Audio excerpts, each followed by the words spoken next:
وَلَوْ أَنَّ أَهْلَ الْكِتَابِ آمَنُوا وَاتَّقَوْا لَكَفَّرْنَا عَنْهُمْ سَيِّئَاتِهِمْ وَلَأَدْخَلْنَاهُمْ جَنَّاتِ النَّعِيمِ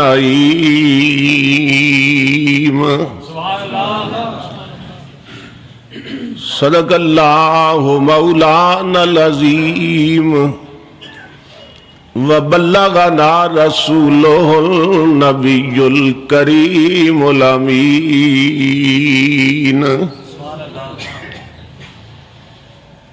ان اللہ وملائکتہ یصلون علی النبی یا ایھا الذین آمنوا صلو علیہ وسلموا تسلیما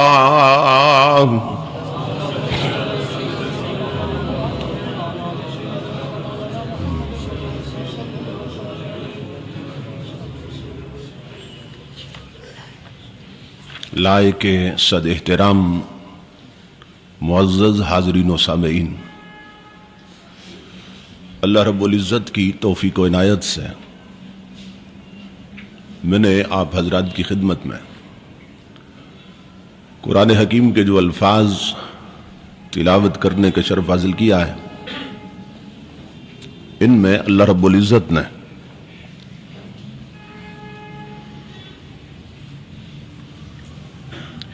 ایمان والوں کو اور تقوی کی زندگی اختیار کرنے والوں کو یہ بشارت دی ہے کہ جو لوگ ایمان لا کے تقوی کی زندگی اختیار کرتے ہیں، ہم ان کی ساری خطائیں معاف کر دیتے ہیں اور انہیں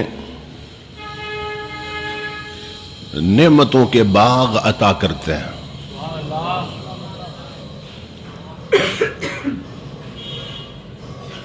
یعنی ہر نعمت سے انہیں نوازتے ہیں کہ جو لوگ ایمان لاتے ہیں اور تقوی اختیار کرتے ہیں، یعنی ایمان لانے کے بعد اس کے تقاضے پورے کرتے ہیں، صرف زبان کی حد تک مومن نہیں بنتے بلکہ اپنے عمل میں اور اپنے کردار میں بھی وہ مومن ہوتے ہیں۔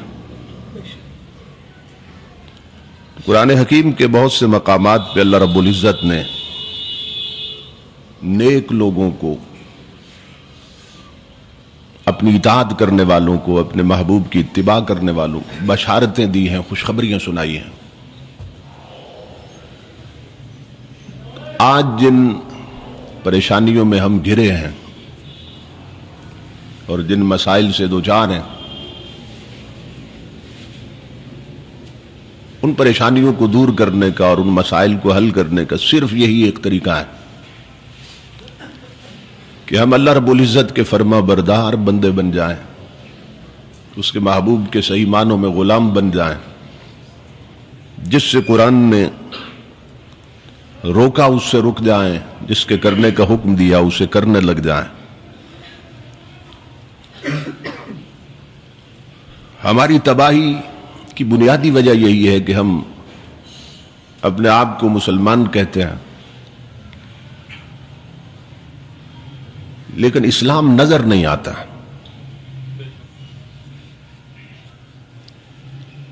ایک مفکر یورپ کے دورے پہ گئے تو جب واپس آئے تو ان سے کسی نے پوچھا پاکستان میں اور یورپ میں آپ نے کیا فرق محسوس کیا؟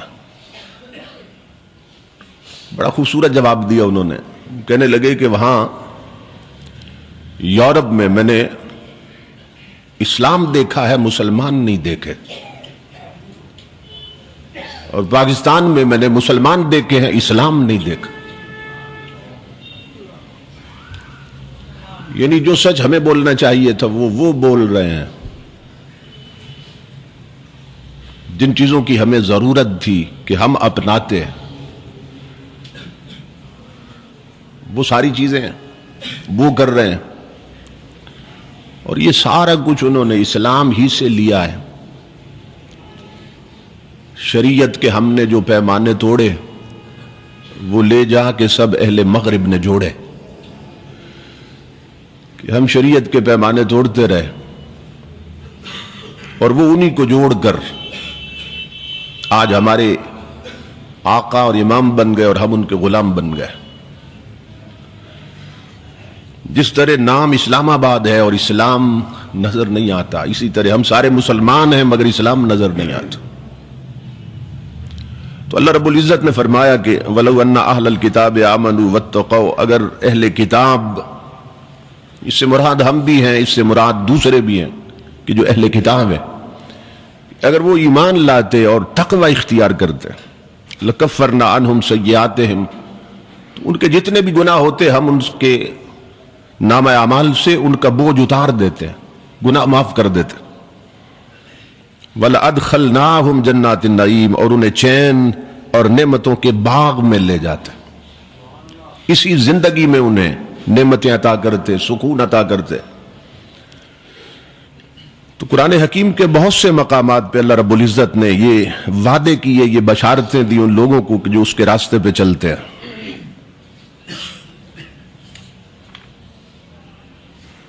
یہ یاد رکھیے کہ جہاں گناہ ہو وہاں کبھی سکون نہیں ہوتا۔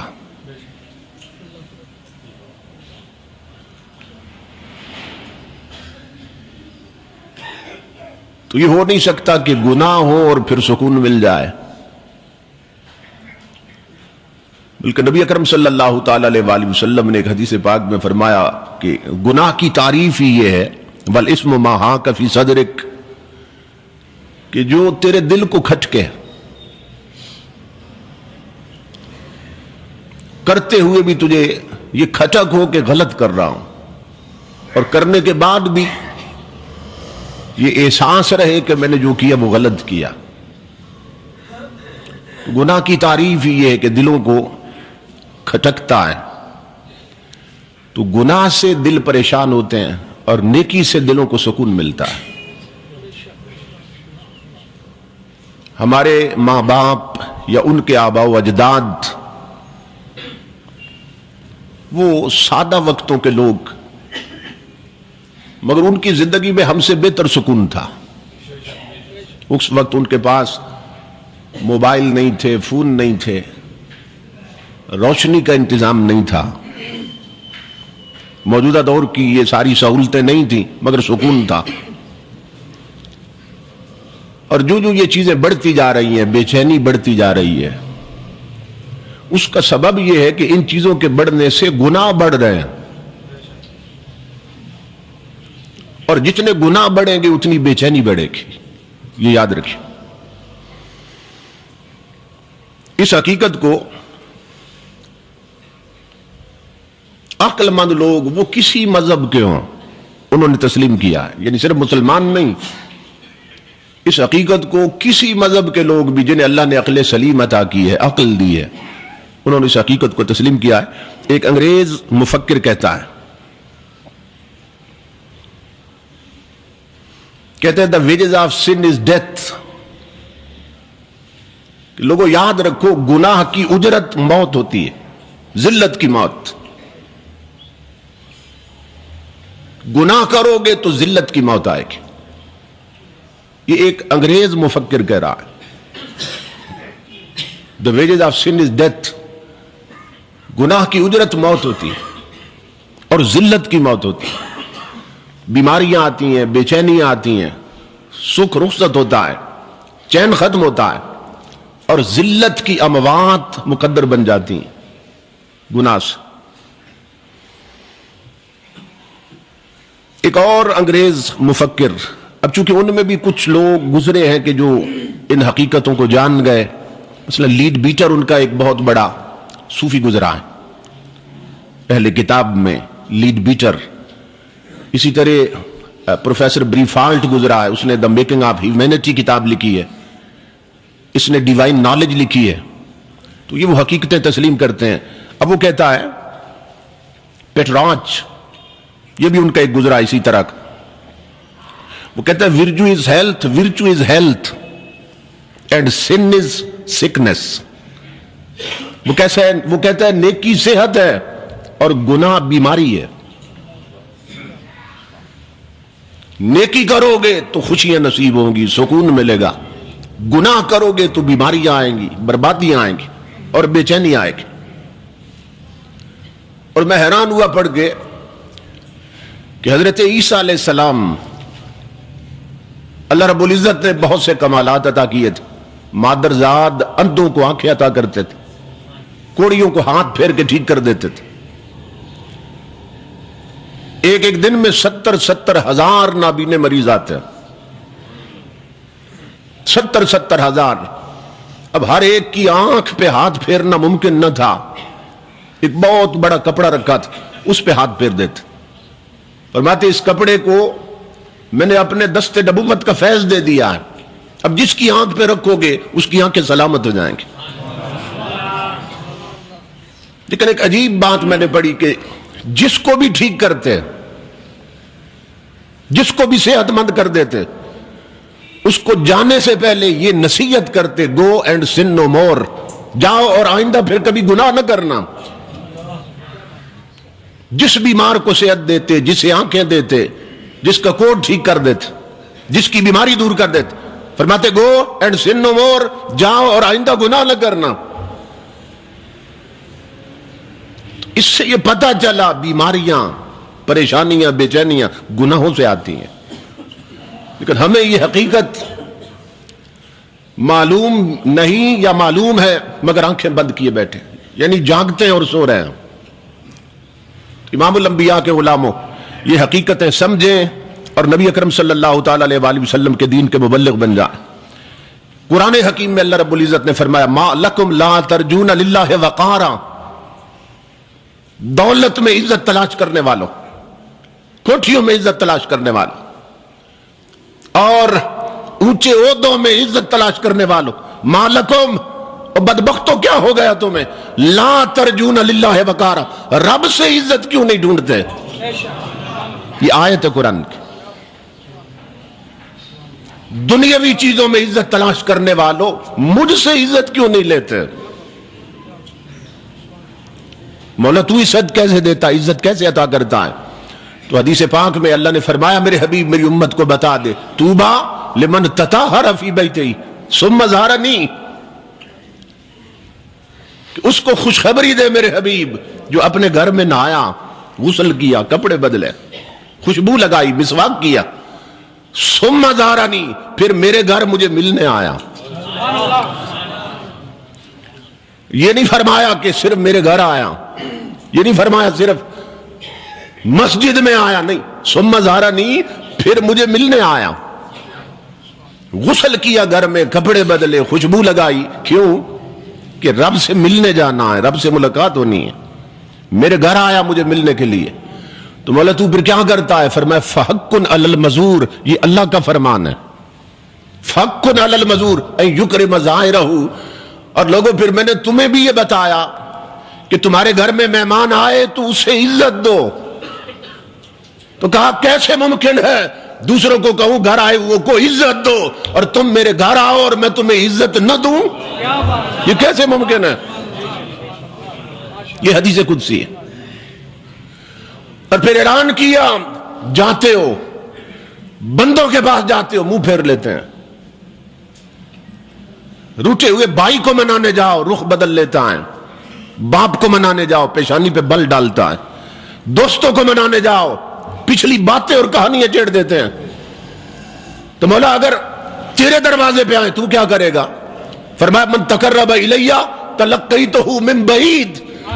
فرمایا تو اپنے گھر سے زمین پہ چل کر میرے گھر تک آئے گا. مجھے اپنی عزت کی قسم میرے بندے، میں اپنے عرش عظمت سے اتر کر تیرا استقبال کروں گا.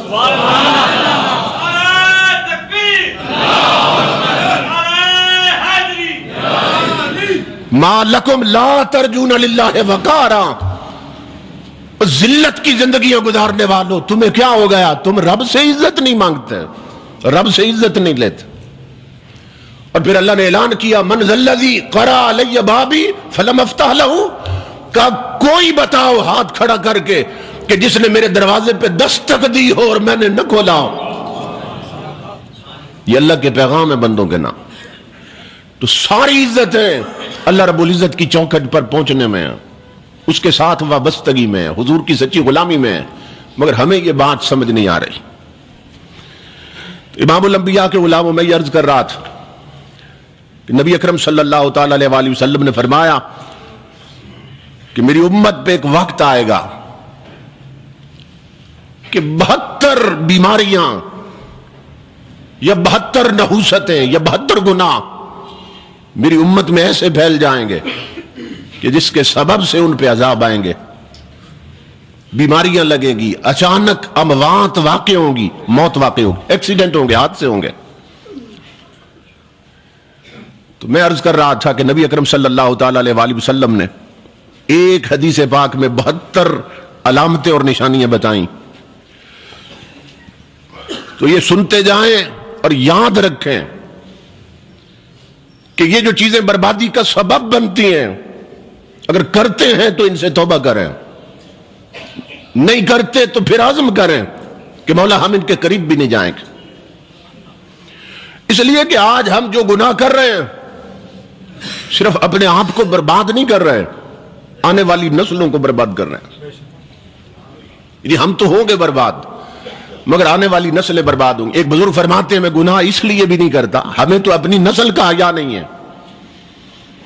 فرماتے ہیں میں گناہ اس لیے نہیں کرتا کہ زندگی بھر ان ہاتھوں نے نوکر بن کے نوکری کی میری، اور میری وجہ سے یہ دوزخ میں جائیں گے.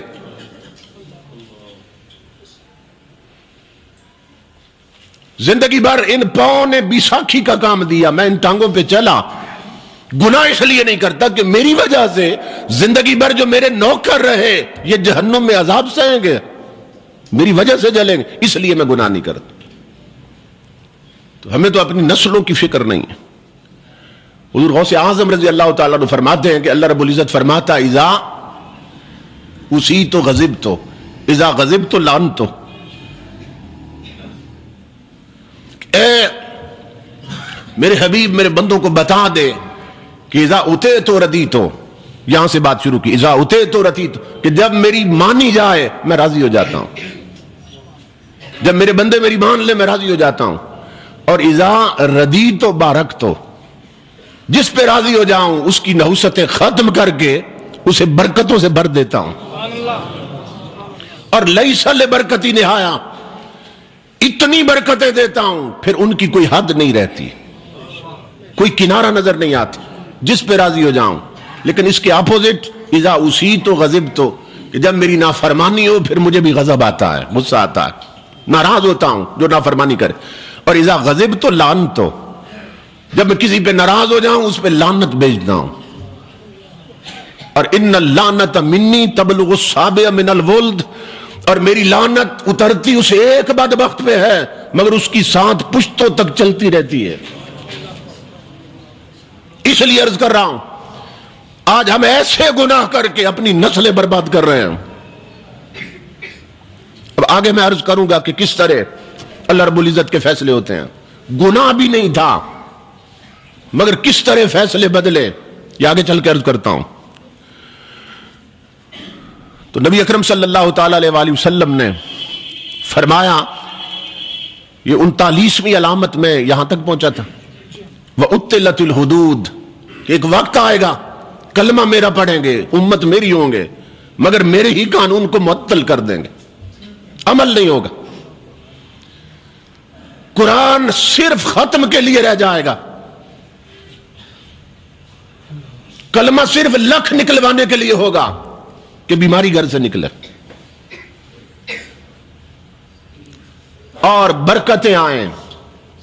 برکتیں بھی وہ کہ جس سے دولت بڑھے، ایسے وظیفے ہوں گے. نام اللہ رب العزت کا اس لیے لیا جائے گا کہ دولت آئے، اسے ذریعے دولت بنا لیا جائے گا. آگے حضور صلی اللہ علیہ وسلم نے اس کی وضاحت دیں گی. تو حضور نے فرمایا کہ میرے قانون کو ڈیڈ لاک کر دیا جائے گا. اور 40ویں علامت امام الانبیاء نے فرمایا، وَوَلَدَتِ الْأَمَةُ رَبَّتَهَا،